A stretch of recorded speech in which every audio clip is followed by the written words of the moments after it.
Mais, mais quelle drôle d'idée. Un, deux. C'est net, c'est flou, c'est comment? Tiens, c'est bizarre. C'est ni flou ni net.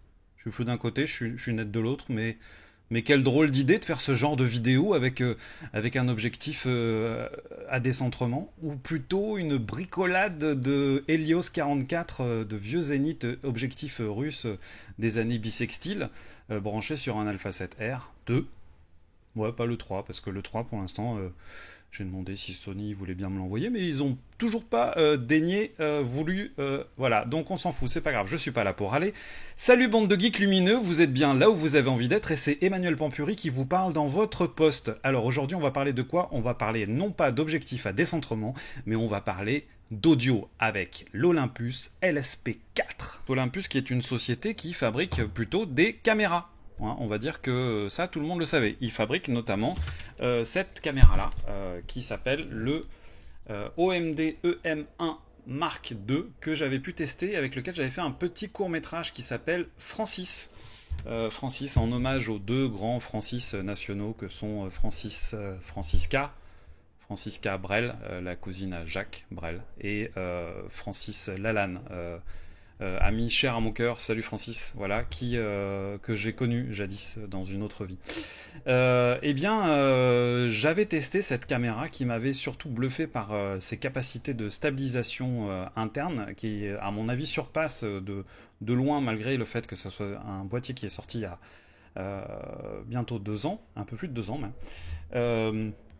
J'avais été bluffé par la stabilisation interne, le fameux IBIS, la stabilisation du capteur qui est nettement meilleure que ce qu'il y a sur la plupart des autres boîtiers aujourd'hui. Mais ce que je ne savais pas, c'est qu'Olympus était inventeur, créateur d'un système d'enregistrement bien avant tout le monde. Dans les années 60 ou 70, ils avaient fait des micro-cassettes pour faire des espèces de systèmes d'enregistrement audio, plutôt pour enregistrer des notes, des idées et tout ça. Et ils ont décliné en numérique depuis quelques années leurs appareils avec cette série LS. Et ce fameux LSP4 dont je vais vous parler m'a vraiment intrigué parce qu'ils le proposent pour fonctionner en tandem avec leur boîtier qui enregistre la vidéo de très bonne qualité en 4K. Ça fait à peu près 2 mois que je me balade avec ce petit joujou dans la poche, que je prends du son, et je vais vous emmener tout de suite pour voir et entendre ce que ça donne, puisque j'ai enregistré avec un petit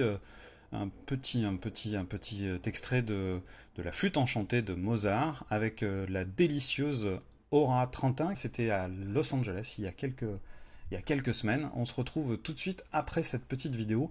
Écoutez bien, mettez un casque et appréciez la qualité du son. C'est enregistré directement avec ce fameux LSP4.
Ouais, bon, ok, ça va, j'ai été mettre une chemise parce que voilà, quand même, il faut être un petit peu présentable hein, quand on fait ce genre de vidéo. Déjà que j'ai eu des réflexions parce que un jour je me suis filmé dans la glace de ma salle de bain et qu'il y avait des traces de postillons de dentifrice et qu'on m'a dit que quand on était professionnel, on lavait le miroir de sa salle de bain avant de faire une vidéo, et ben voilà. Ok, je m'égare. Donc, ouais, je voulais vous parler de ça. Je voulais parler de cette petite chose, cette très jolie petite chose qui s'appelle le LSP4 de chez Olympus. C'est un petit enregistreur audio d'une qualité assez incroyable par rapport à la taille. Ça fait moins de 100 grammes, 75 grammes exactement si je ne m'abuse. Et ça enregistre du 96 kHz avec un système d'enregistrement stéréo, 3 micros, une qualité de micro qui est assez exceptionnelle. Et j'ai adoré, le truc que j'ai adoré c'est ça, regardez, hop, on a un système qui permet de brancher directement le petit joujou directement sur un ordinateur en USB. Alors c'est de l'USB classique, hein, c'est pas du USB type C, mais en tous les cas, ça permet de vider directement le contenu parce qu'il y a une mémoire interne en plus de la carte micro SD, ça aussi c'est très malin. Il y a plusieurs modes d'enregistrement, on peut enregistrer aussi directement en FLAC, qui est un format compressé mais sans perte, qui est très connu des audiophiles, ceux qui aiment l'audio. Voilà, je suis un audiophile. Ouais. Et voilà. Et ce petit boîtier est décrit par Olympus comme étant le partenaire idéal de ce fameux OMD EM1 Mark II que j'aime beaucoup. Je trouve qu'aujourd'hui c'est certainement le meilleur boîtier pour faire du vlog.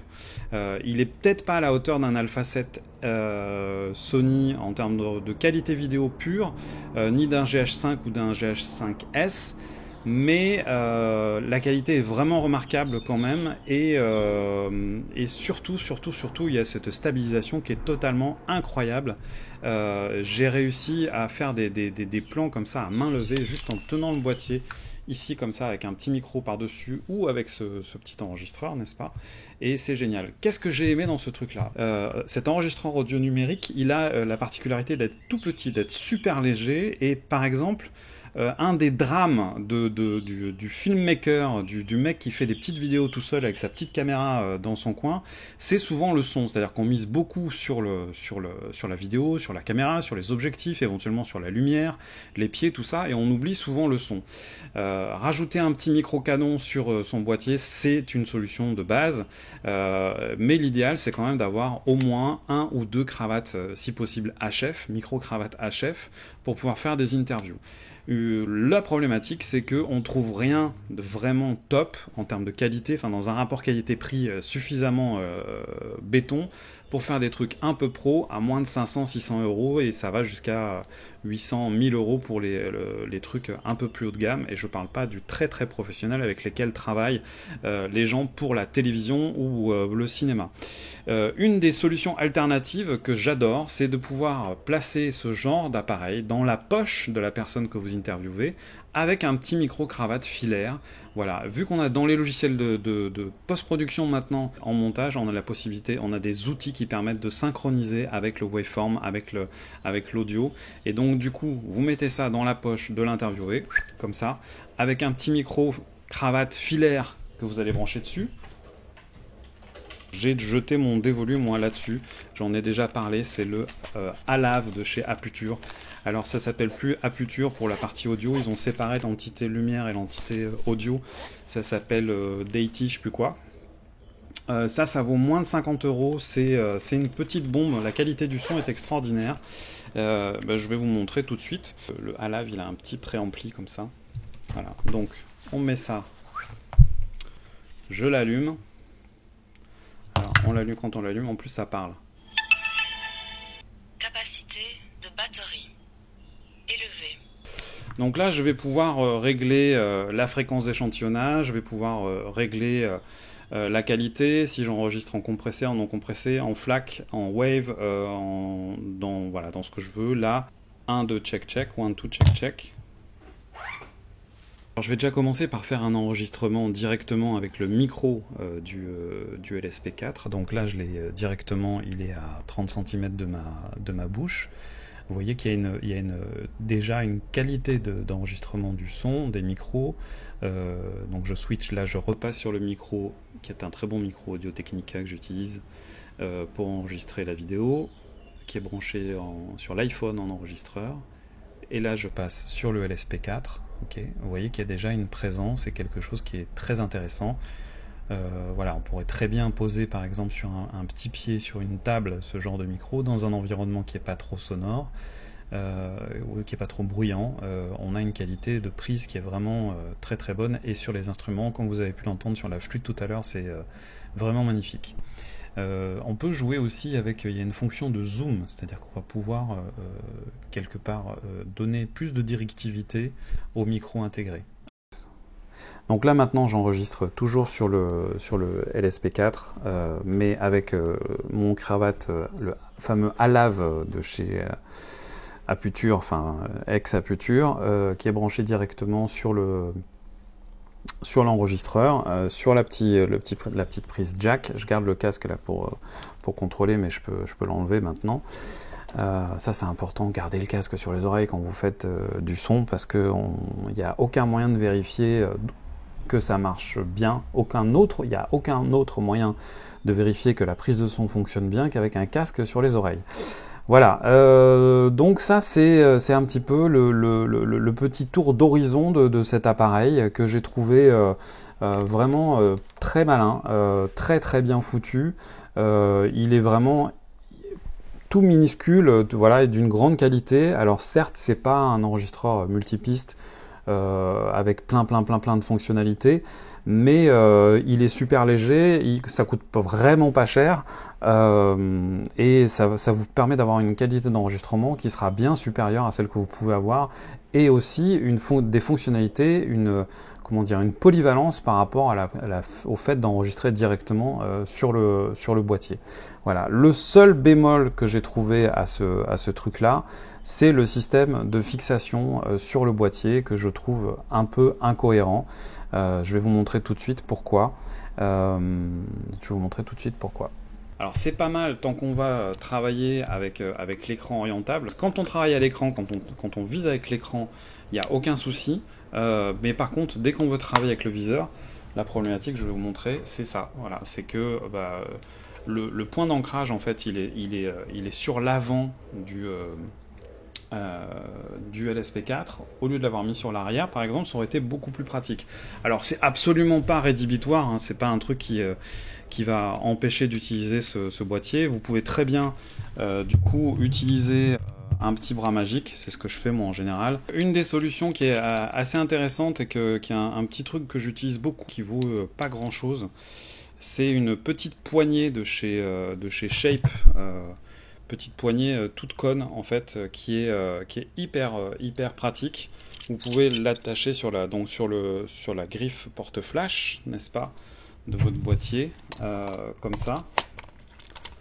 Et du coup, vous allez déporter l'enregistreur et le fixer par exemple ici, ou même encore le déporter plus loin comme ça. Souvent j'ai plusieurs choses à attacher, donc l'avantage de cette poignée de chez Shape, c'est que vous allez pouvoir utiliser tous les pas de vis. Il y en a 1, 2, 3, 6, 12, 18. Il y a 18 pas de vis, pas Kodak, pas Congrès. Ici donc vous avez la poignée, la petite poignée Shape, qui est un accessoire qui est plutôt malin, avec un mini bras magique. Ça se trouve un peu partout, c'est un truc assez standard que j'ai mis.